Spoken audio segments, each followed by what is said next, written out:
What happened to Bryan Kohberger in prison now that he's been officially sentenced to life in prison and will never go home? He'll be going to a maximum penitentiary in Idaho, better known as IMSI.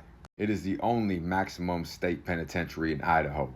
It's just south of Boise in a town called Kuna, I believe the name is. His first stop will be in the receptions or receiving diagnostic unit, or RDU, where they look at your time, your custody, your threat, your week, what are you really about? Are you a rat? They look at your jacket and they place you in max. Now, these units are the hardest time you'll get. And don't think for 1 second you just get a single man cell. That's not the way it works. He'll be locked down 7 days a week. It's usually 24. Every now and then they'll let him out in the dog cage for an hour. You maybe shower 2-3 times a week if you're lucky. Now this is the real shit. In prison, I was locked up with some notorious, nasty chomos, pedophiles, creeps, stalker, weak cowards like him. Because he's no different. He's just a pedophile. He waited till people went to sleep to put a knife in them. That is no respect. There's cold killers in there. Like the guy that beat Whitey Bulger to death, knocked his eye out. He might not be in that same penitentiary, but the same type of breed is in every single institution in America. And doing time, I made a lot of bad choices when I first came in there. And I went to a very, very high level, high custody unit, DC confinement. And they had a bunch of those Bryan Kohbergers all around there. And dudes would get letters. I don't know if they were from the victims' friends, families, or whatnot. And, hits were made and people got whacked. I got letters from friends about certain people that did horrific things. And we played razor tag with their face. We tormented them. I've seen it to where people had visitations from family members of the victims' friends or whatnot, and they became almost lifelong friends. The enemy of my enemy is always my friend.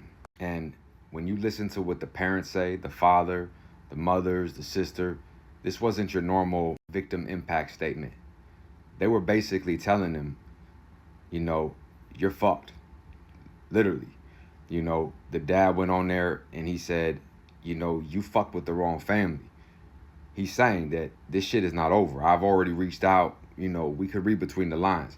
And it may not happen today, tomorrow, but I'll be laughing when it does. Because time doesn't exist, only opportunity. You guys did.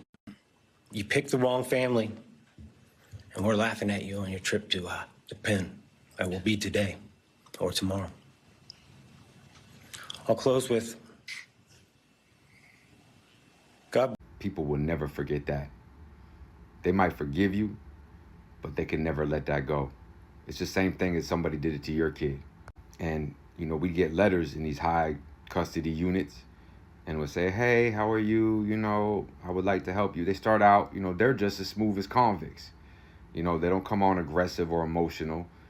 They're smart. They have a plan. They've thought about this probably for years and years and years. Or a CO who's from that town might come and drop a letter off there, whoever they think could handle the job, or somebody that knows somebody, cousin, brother, uncle, you know what I'm saying?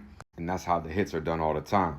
On the other hand, you have guys that just live in that town and they do not want you representing anything. They want to get that badge of honor. And that's true. If you're the one that could hurt him, razor tag him, and razor tag is what we used to do to chomos all the time. If you see a chomo, you slice a chomo. Mark them. You know what I mean? If you don't want to get that life sentence, at least send them home with a roadmap on their face. However, he's in a unit, and most of these units are called stab only. And what that means is there's no fist fights there. It's such high custody, and any money or any hustle or cell phones they're getting, they can't risk it over a fist fight. So unless you're serious about the issue and going to put that knife in them, there's no arguing. And when they told me that, I knew that, okay, there's no such thing as a release date here. And you have COs that are just as twisted, They tormented inmates. They'll put the chomos in the cells. And if you don't think it could happen, look what happened to Dr. Nassar, Derek Chauvin, Whitey Bulger. They fucking put a rat chomo right in general population. Serial killers, from the Angel of Death, the I-9 serial killer, Robert Pickton, who got a fucking piece of broomstick put right in his guts and his liver. You go to these max custody units, usually go through a 90-day observation kind of thing, where they see your level of violence and they rate you on a 1, 2, 3, CM1, CM2, CM3, closed management.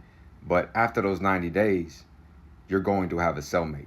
During those 90 days, they're going to be laughing because inmates are already paid. Those books are already loaded.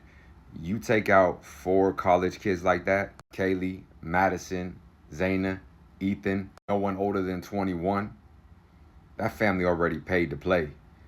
So that observation will be him getting poisoned, shit in his food, constant just mental warfare. See, he read all the books and played all that shit, but he's weak.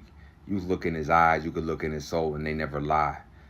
I see a dude that's pretending to play whatever the fuck game he thinks he's playing, Dungeons and Dragons, but you're in there with 500 inmates. That's all they got usually in these max custody units. When I hit max, well, in Florida, it's CM1, CM2, CM3, max custody is death row. There was no more than 750 inmates, and they're all classified for either killing an inmate, high custody crimes. In his unit, there'll be 500 in this entire prison because these are the worst of the worst. They've killed cellies, they've killed officers, they have high profile cases, chomos, the worst of the worst. But you don't get protected custody just like that. It doesn't work like that.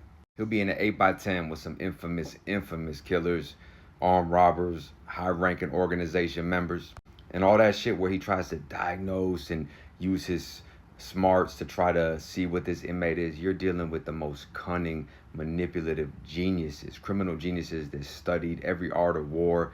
Every day, it's a high-level chess, spy versus spy. That's all they know is treachery, betrayal. Every little move, everything they do, they have to do in secrecy, behind the door, from weaponry to hustles. Corruption is rampant.